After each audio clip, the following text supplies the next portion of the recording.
भ्रष्टाचार जो भ्रष्टाचार इस मेरे कार्यकाल के दौरान करेगा वो नौकरी पे नहीं रह पाएगा।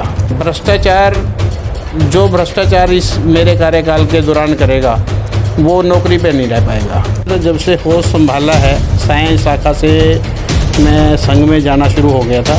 चेहरे जो हरियाणा की राजनीति में है या केंद्र की राजनीति में जो अपनी भूमिका अदा कर रहे हैं, आप किन किन से उस समय में मुलाकात की और किस तरह से उनके साथ सफ़र आपका रहा है? चाहे वो रामविलास शर्मा जी हों, चाहे हमारे सीएम मनोहर लाल जी खट्टर हों, चाहे कैप्टन अभिमन्यु जी हों, सबके साथ मेरा बिल्कुल एकदम सीधा रिश्ता नाता है।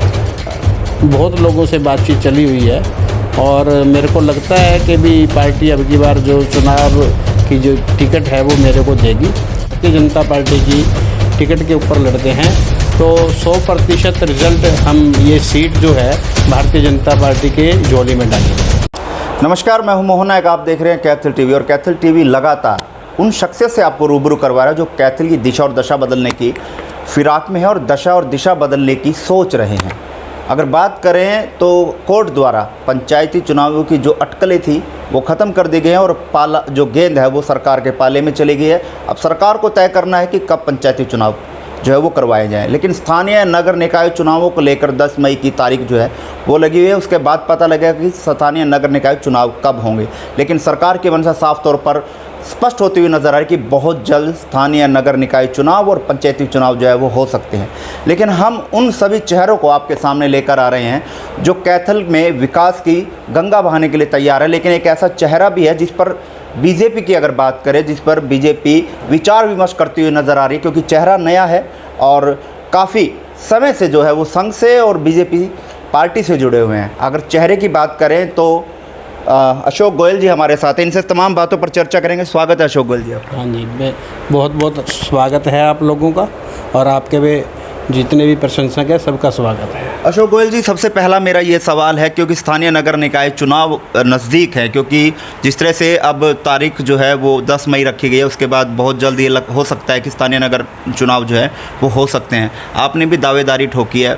पीछे बैकग्राउंड की अगर बात करें तो किन दावेदारी आपने जो ठोकी है वो किन बातों को लेकर ठोकी है? देखिए, मेरी दावेदारी तो अगर पार्टी हमको आदेश करेगी तो हम इस चुनाव को ज़रूर लड़ेंगे और पूरी मेहनत से लड़ेंगे।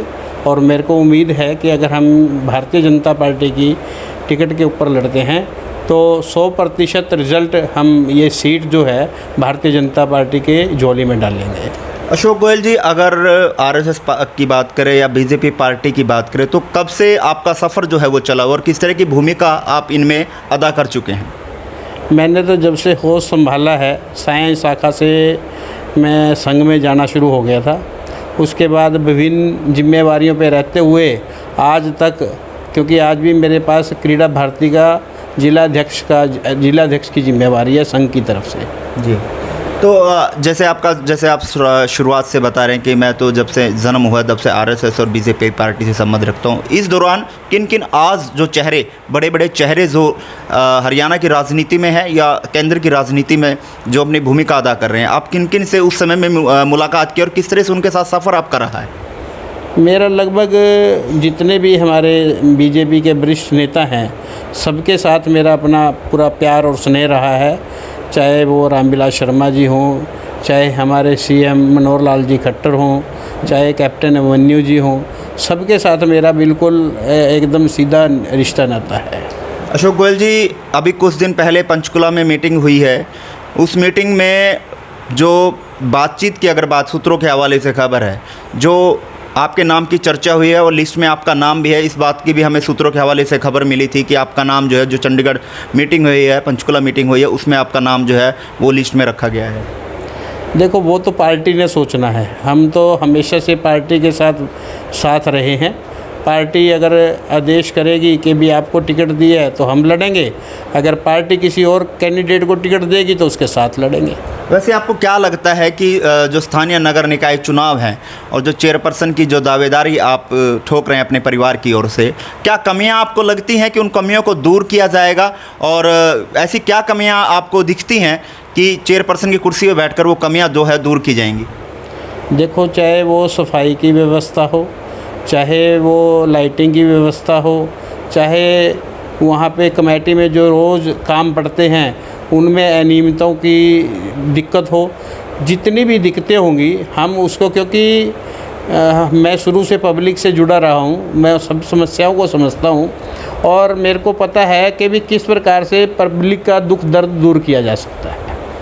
तो सभी कमियों को अगर मेरे को जिम्मेवारी मिलती है तो सभी कमियों को दूर करने का प्रयास करूँगा। तो अभी कहीं आपकी वार्तालाप चल रही हो, किस तरह से मुलाकात जो है, जो मुलाकात का सफ़र है वो चल रहा हो, किसी तरह का आश्वासन ऊपर की ओर से दिखा हो, किसी तरह का इंडिकेशन ऊपर की ओर से दिखा हो कि अशोक गोयल जी आप तैयारी करें और चुनाव जो है हम आपका जो कैथल का जो शहर है चेयरपर्सन का उससे आपको लड़वाएंगे? नहीं, बिल्कुल मेरा बहुत लोगों से बातचीत चली हुई है और मेरे को लगता है कि भी पार्टी अब की बार जो चुनाव की जो टिकट है वो मेरे को देगी और हम इस इलेक्शन को लड़ेंगे। अशोक गोयल जी, क्या इस सफ़र के दौरान, जितना आपका सफ़र आरएसएस से और बीजेपी पार्टी से हुआ है, क्या इस सफ़र के दौरान कोई ऐसी अहम भूमिका पार्टी द्वारा, कोई अहम जिम्मेवारी आपको सौंपी गई हो, किसी तरह की बात आपने उस समय निभाई हो, जो जिम्मेवारी की बात कर रहे हैं, जो अहम जिम्मेवारी दी हो? नहीं, मैं शुरू से, जैसे जब मैं कॉलेज के अंदर था तो एबीवीपी का संयोजक था, जिला संयोजक था, संघ के अंदर मुख्य शिक्षक और कार्यवाह था, विश्व हिंदू परिषद के अंदर काम करने का मौका मिला, विश्व हिंदू परिषद का जिला अध्यक्ष रहा और बजरंग दल का जिला संयोजक मैं 7 साल रहा। और जहाँ तक जिम्मेवारियों की बात है तो बीजेपी में मैं किसान मोर्चे की राष्ट्रीय कार्यकारिणी में रहा और जो व्यापारी प्रकोष्ठ है उसका भी मैं राष्ट्रीय कार्यकारिणी का सदस्य रहा। अशोक गोयल जी, कोई आपने ऐसी मांग की हो जैसे इस सफ़र के दौरान, चाहे वो एमएलए की हो, चाहे वो सांसद की हो, या अन्य किसी कुर्सी की आपने मांग की हो, आला जो आपके पार्टी के पदाधिकारी हैं? नहीं, मेरे को जब भी विचार किया गया, चाहे वो एमएलए का हो, चाहे वो एमपी का हो, और बड़ा पॉजिटिव मेरे को सपोर्ट सभी लोगों का मिला, लेकिन पार्टी को बेहतर कौन है वो सोचना पड़ता है, तो मेरे नाम पे हर बार विचार किया गया। चलिए, आपकी उन पे तो आपको चलो विचार किया गया और व्यक्ति जो है वो मिल गया, लेकिन अब चेयरपर्सन की जो सीट है, जो टिकट है, कितना पार्टी पर आपको विश्वास है कि वो आपको देंगे और आपको मैदान में उतारेंगे और उसके बाद जो कैथल की नगर परिषद की दिशा है और दशा है उसको सुधार पाएंगे? बिल्कुल, मेरे को 100% उम्मीद है कि नगर परिषद की सीट पे अब की बार मुझको लड़ाया जाएगा।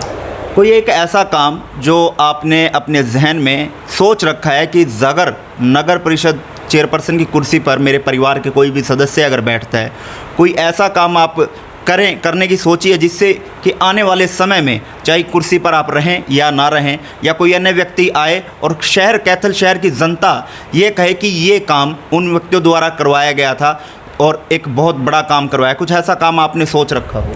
मेरे जहन में बहुत तरीके के काम हैं जो मैं ये चाहता हूँ कि अगर मेरे को नगर परिषद का चेयरमैन हमारे को बनाया गया तो मैं हर क्षेत्र के अंदर सुधार करूँगा। एक क्षेत्र के अंदर नहीं, सभी क्षेत्रों के अंदर सुधार करूँगा, क्योंकि जो नगर के लोग छोटे छोटे कामों के लिए बहुत तंग होते रहते हैं, मैं अपने कार्यकाल के समय ये ऐसा उदाहरण पेश करूँगा कि किसी को बिल्कुल भी दिक्कत ना हो। लेकिन जो भ्रष्टाचार कर रहे हैं उनके लिए भी कुछ प्लान किया जाएगा?